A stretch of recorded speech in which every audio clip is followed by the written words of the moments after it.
Hi, Jonathan Trager here for Seconds Out, joined today by Eddie Hearn. We're a few hours removed now from the weigh-ins, day before the fight. First of all, your assessment of the weigh-in today?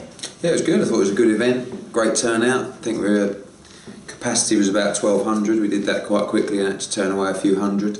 A few interesting receptions. Groves got booed, which surprised me a little bit. I thought he'd get a good reception, and obviously Nathan was as well, and a great reception for Tony. And just feel quite drained now, you know, after that, and now just a big fight ahead. Quite a strange feeling for me because I look after both fighters, and it's quite uncomfortable because someone's got to lose, obviously, unless it's a draw, but I can't see that.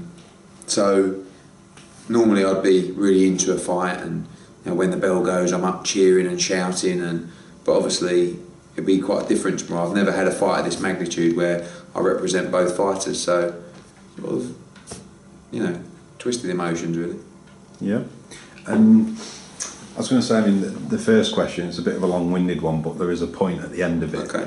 Originally this card was criticised, as you've sort of alluded to in several interviews.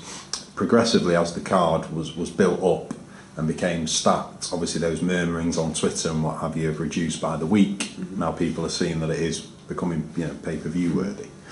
I wanted to ask you, as the most recent comparable is the Froch Groves rematch. First of all, do you know the pay-per-view figures, what that sold for? Of course, yeah. So what was the figure? I can't disclose that. I mean, Is it not something you can? No, it's not something that Sky disclosed either. I mean, it wasn't record breaking, but it was close. Right. And you know, we all appreciate that this show won't do the same numbers as Froch Groves 2. Yeah. How it's tracking at the moment, which is how they give you a prediction of the numbers that it's going to do, is very good and way ahead of expectations for this. Not far off the sort of Froch Kessler 2 numbers at the O2, which is great. Yeah. And you know, I've said all along, I don't think that Bellew against Cleverly is necessarily just a pay-per-view fight. I think the job that Sky have done with it, and actually right about now, it might be, because there's that many people looking forward to it. But I always said from day one it was about the card, it was about De Gale, it was about Groves, it was about Callum Smith, 2 world titles in Scott Quigg and Jay McDonald, Anthony Joshua. It's about 6 hours of championship boxing. So, you know, originally I would say the negativity was probably 80%. We never, when we first announced it, it was only probably 3 fights that we announced, but I always knew what I was going to do. Now it's probably, you know, the negativity is probably 5 or 10%. Of course, people don't want to pay for it. They'd rather get it for free.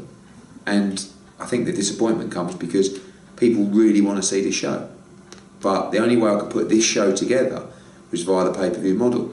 You know, Adam Booth and others said, well, maybe they could have done each individual fight as a main event over 5, 6, 7, 8 weeks. The answer is it would have been a lot more weeks than that, but I didn't want it. I wanted to do it in one night. And that's what we've gone for.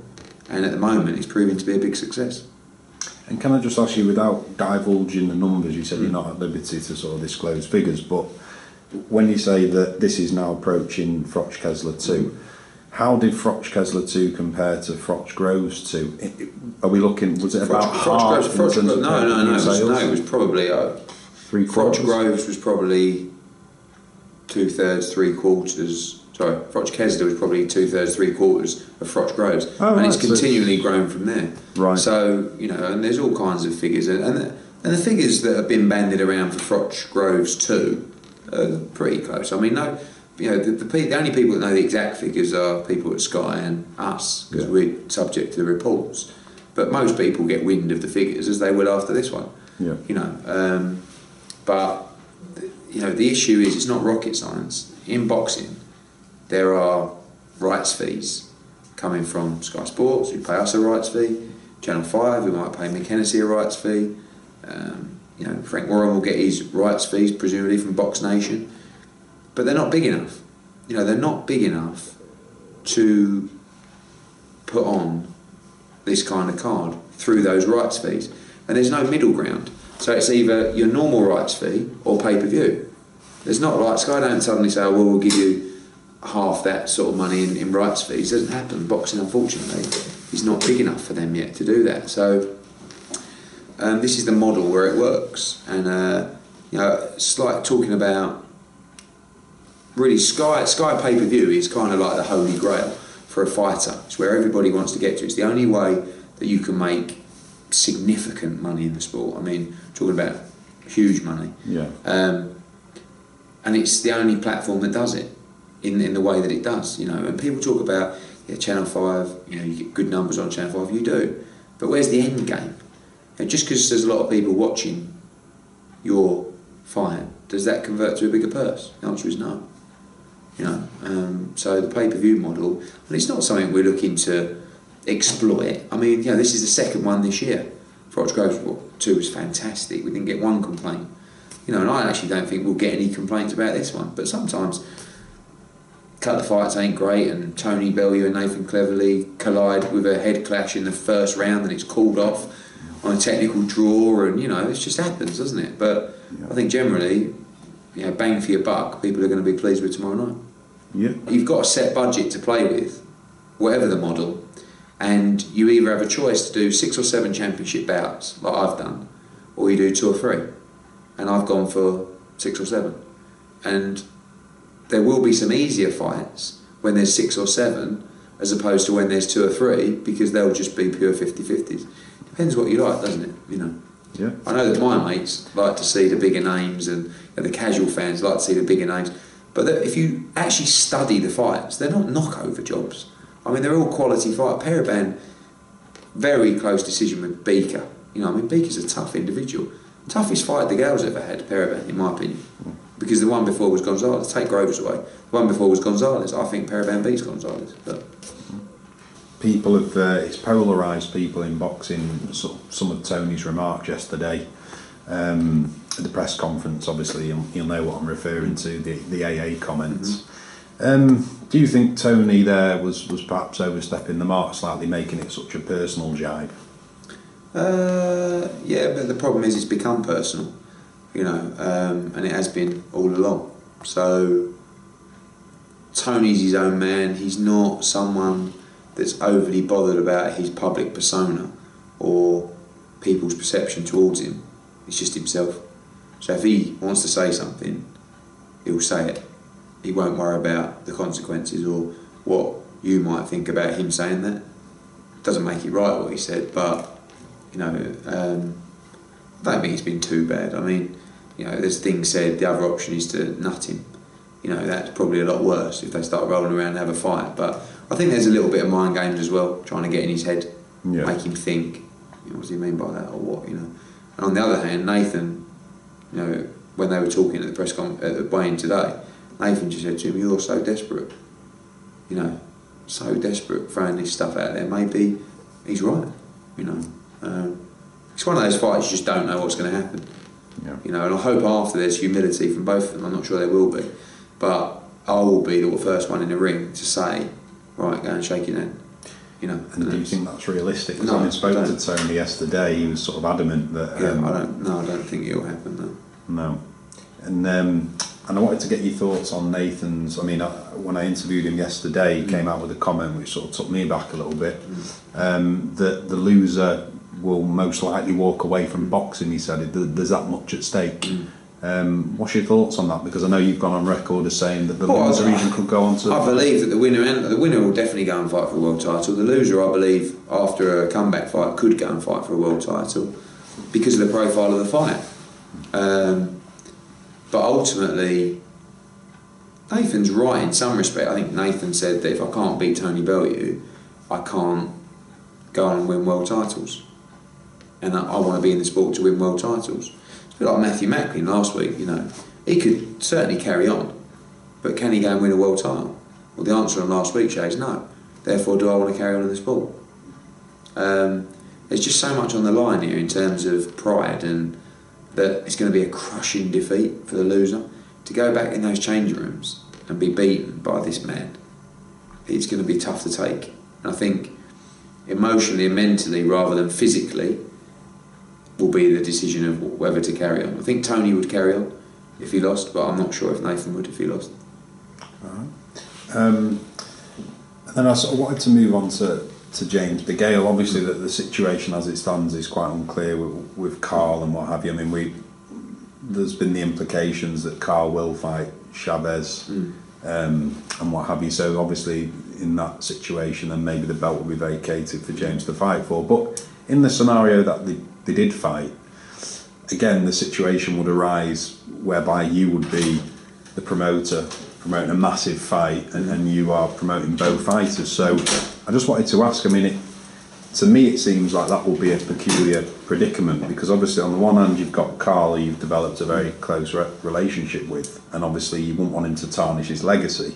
By the same token, you've got James DeGale, who could go on to almost become your cash cow in a way. Yeah, I don't get too, you know, like people say, who do you really want to win, Bellew or Cleverly? The answer is I haven't really thought about it. I don't really get involved in those sorts. It's just you put the fight together. My job is to provide the fighters with the best opportunities out there. That's why Nathan Cleverly against Tony Bellew are fighting each other, and may the best man win. And if the fight with James DeGale is the right fight for Carl Froch and for James DeGale, let it happen. It's a sport. Whoever's good enough will win. You know, and it's out of my hands, and that's quite exciting. You know, and it's just fact, isn't it? It's like, look, you know, and I know what you're saying. Is it the sort of crossroads element? Yeah, well, it is a crossroads fight, but that's why it's an interesting fight. Yeah, because you got one guy who could be the future, and you got one guy who might be finished, might not be. You know, but it's a tough sport, you know, and sometimes you lose, sometimes you win. But James DeGale would have to put in a great performance to beat Carl Froch. Yeah. And Carl Froch will find James DeGale very awkward as well. So it's a good fight. I think it's a really good fight. I haven't ruled it out. And a little bit of mind games from James, a little bit by recent interviews. I've heard him saying, I think Carl should retire and, you know, he shouldn't fight me and tarnish his legacy. You think he showed Carl the respect early on, and he didn't get him the fight. So now I think you'll see something different. And I think if he wins against Periban, Carl's obviously working for Sky. Right. I think he'll start calling him out and saying, look, you know, don't vacate, fight me. Yeah. And it's a big fight, you know. But Carl wants a Chavez fight. Everyone's telling us that the Chavez fight will happen, but when? That's what we want to know. And if it doesn't, Carl will fight again, you know, I believe. So who's it going to be? And would it be do you think it'd be a Wembley Stadium fight, that? Froch to go? Maybe. We'll see how he gets on tomorrow night.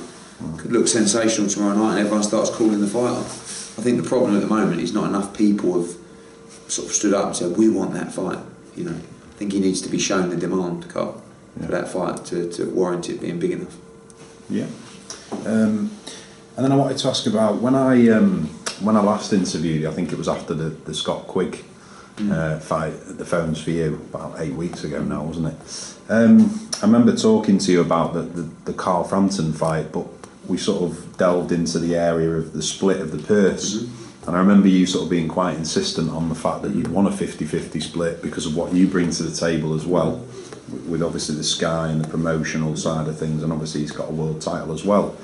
When that interview went out, a lot of reaction that I saw online, Twitter and YouTube, were people saying, that's daft, how could Scott how could he get a 50% split of a purse? What would your reactions be? What would you say to those people? They're both world titles. Sometimes like the IBF title's got more value than they're both world champions. The fight doesn't happen without each other. That's the key. Yeah. So therefore they've both got huge value in the fight. More importantly, that could be a pay-per-view fight. Quigg-Frampton can't be a pay-per-view fighter without me. Don't want to sound like Billy Big Bollocks, but that's fact. So therefore the money that Quigg-Frampton can earn from that fight is huge only if we're involved in the promotion. Yeah. So it's simple. I mean, it's Scott Quigg as well, great fighter, world champion, but it's also Matchroom and Sky. So if he wants to earn a lot of money, he's got to play ball as well. So, and it's frustrating because why don't you just take the fight and earn a fortune? Yeah, so it's almost like you... Or you earn about 10%. Yeah. It could be 150 grand, 200 grand, you know. And does it for the sake of the fight night. Does it end up being a pride thing whereby a fighter thinks, but I warrant 60% and therefore they'll forfeit more money, if you see what I mean? That they'll risk or jeopardise losing 50%. I mean, I'd rather just have a public purse bid. Right. Do you know what I mean? Well, we just, I tell you what we'll do. We'll put some envelopes in the middle, and whoever pays the most money promotes the fight. Right. You know, it's an easier way to do it. Yeah. You know, and maybe it's a case of, you know, making them an offer rather than offering them a split. Because once they see how much money's on the table for this fight, I can't see how they can turn it down. You know, he's going to make a couple of $100,000 fight and have a loss. Mm. You know. Yeah. Okay, and then moving on to Johnny Nelson now. I've heard you talk briefly about this, but I quizzed him a little bit yesterday about his training. He told me in Manchester that if he pushes his body and his body responds positively and it allows him to train as he wants to, that he would start to properly consider the Hook fight. It wouldn't just be sort of an idea. He said the training's going well. He said the Ingles are backing him.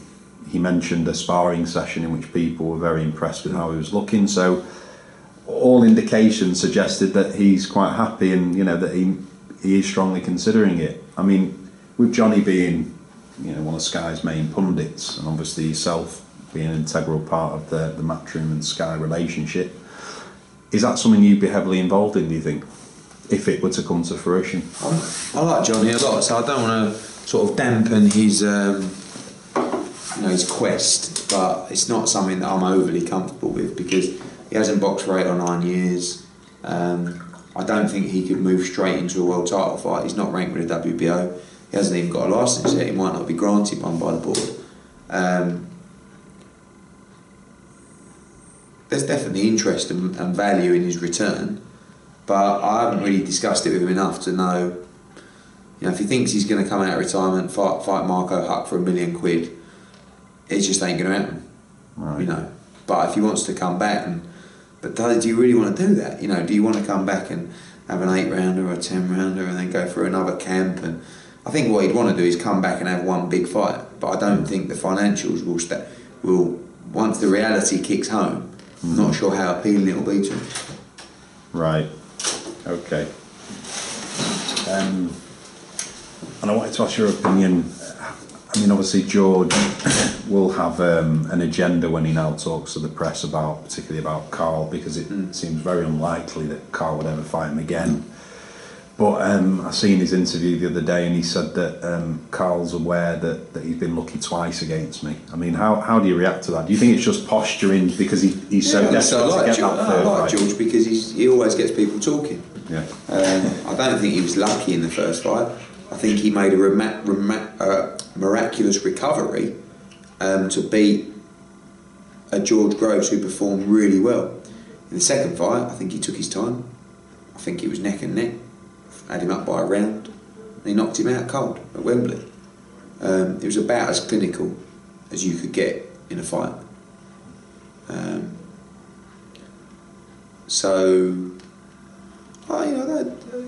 not sitting here saying Carl Froch will never fight. If George Groves goes and win a world title, fights De Gale, manages to beat De Gale, and Froch is still around, who knows? But like at the moment, the thought of a third fight is laughable.